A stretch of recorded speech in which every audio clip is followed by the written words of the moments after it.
بسم اللہ الرحمن الرحیم۔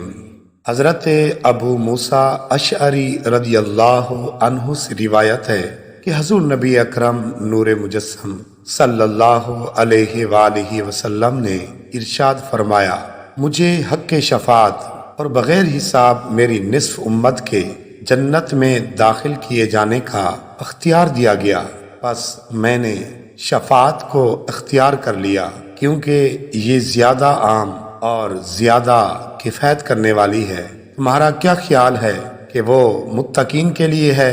نہیں، بلکہ وہ تو گناہ گاروں، خطا کاروں اور معصیت میں آلودہ لوگوں کے لیے ہے۔